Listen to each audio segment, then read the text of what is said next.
ഞാനിവിടെ വന്നിട്ടൊരു 10 മാസത്തോളമായി. ആദ്യം ഇതൊരു സ്വർഗമാണെന്ന് തോന്നി. കാരണം ഞാൻ കിടന്നത് നരകത്തിൽ, വഴിയോരത്ത് കിടന്ന ഞാനാണ്. അവിടുന്ന്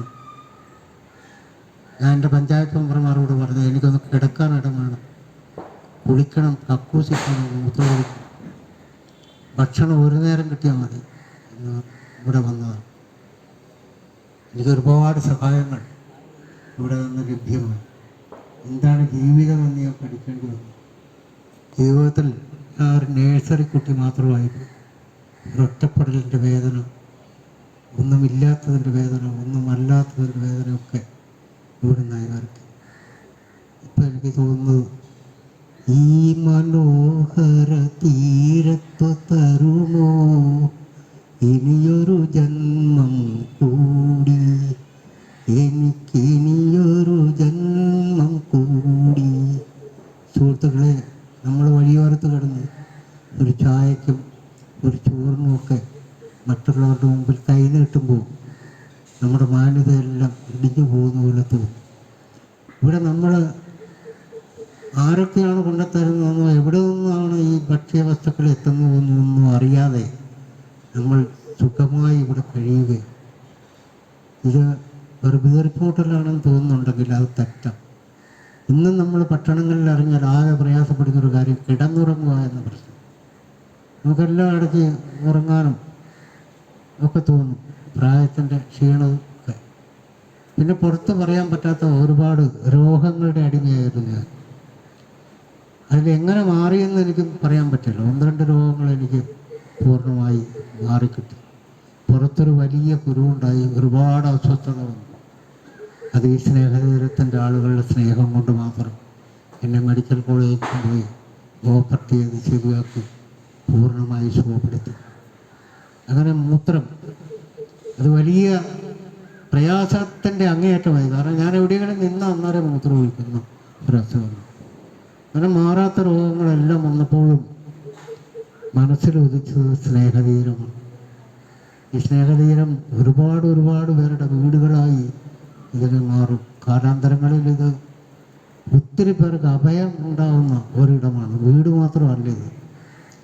ഇവിടെ സ്നേഹം കുറവുണ്ടെന്ന് ചില ആളുകൾക്ക് തോന്നും, പക്ഷെ അത് തോന്നലുകൾ മാത്രമാണ്. ഇവിടെയാണ് യഥാർത്ഥ സ്നേഹമുള്ളത്. കാരണം നിങ്ങൾ അഴിഞ്ഞ് ചീഞ്ഞ് കിടക്കുമ്പോൾ, ദുർഗന്ധത്തോടെ കിടക്കുമ്പോഴാണ് മനസ്സുകൊണ്ട് നമുക്ക് തോന്നുന്നത്.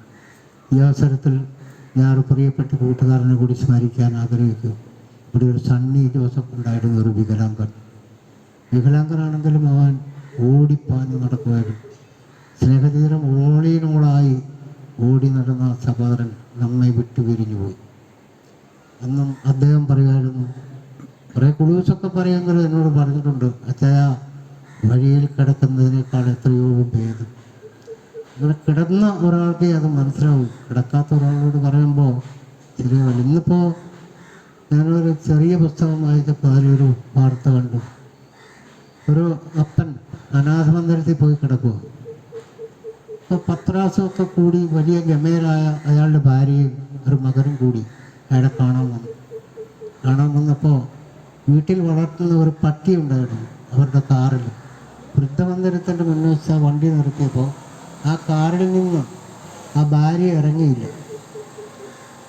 മകൻ ഇറങ്ങി വന്നപ്പോൾ അപ്പൻ ചോദിച്ചു, ടോമിയെന്ന് പറഞ്ഞ ആ പട്ടിയുടെ പേര്.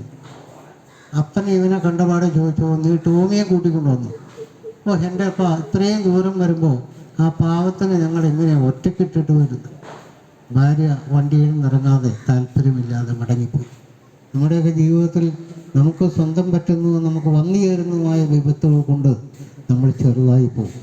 പക്ഷേ ഈശ്വരൻ എന്ന് പറയുന്ന അജയ്യനായ ഒരു ശക്തിയുണ്ട്.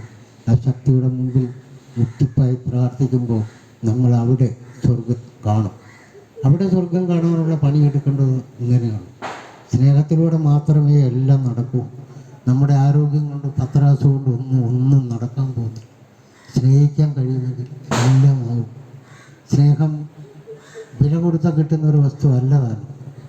എന്നാൽ മുട്ടിപ്പായ പ്രാർത്ഥനകളിലൂടെ ഇതെല്ലാം നടക്കുമെന്ന ശുഭാപ്തി വിശ്വാസമാണ് എനിക്കിപ്പോൾ. ഞാൻ കുറച്ച് നാളുകൂടി കഴിയുമ്പോൾ, അല്ലെങ്കിൽ ഒരു ദൈവം നിശ്ചയിച്ച ഒരു സമയത്ത് എൻ്റെ മക്കളോടൊപ്പം ഞാൻ പോകുമെന്ന വിശ്വാസം എനിക്കുണ്ട്. എൻ്റെ ഇവിടെ ഇരിക്കുന്ന മുഴുവൻ പേരും നിങ്ങൾ പ്രാർത്ഥിക്കുമ്പോൾ ഈ ഉള്ളവൻ്റെ പേരിലും കൂടി നിങ്ങൾക്കറിയാവുന്ന ഭാഷയിൽ പ്രാർത്ഥിക്കണമേ എന്ന് മാത്രം ഈ അവസരത്തിൽ സൂചിപ്പിക്കുന്നു. അതുപോലെ ഇതിൻ്റെ ഭരണകർത്താക്കളും ഇതുമായി ബന്ധപ്പെട്ട സ്റ്റാഫുകൾക്കൊക്കെ വേണ്ടി നമ്മൾ ഈ ഭക്ഷണം കഴിക്കുമ്പോൾ അവരുടെ ത്യാഗം കൊണ്ടാണ് നമ്മൾ കഴിക്കുന്നതെന്ന് ഓർത്തെങ്കിലും അവർക്ക് വേണ്ടി പ്രാർത്ഥിക്കാൻ മറക്കരുത് എന്ന് ആശംസിക്കുന്നു. കുട്ടിക്കാലത്ത് ഒക്കെ കണ്ട വിഷു ഇനിയും ഉണ്ടാവട്ടെ എന്ന് ആശംസിക്കുന്നു. നിങ്ങൾക്ക് എല്ലാവർക്കും ദൈവം ആയുസ്സും ആരോഗ്യവും എല്ലാം നീട്ടിത്തരട്ടെ. ശുഭകരമായ ഒരു സ്നേഹതീരമായി തന്നെ മാറട്ടെ എന്ന് ആശംസിക്കുന്നു, ചുരുക്കുന്നു.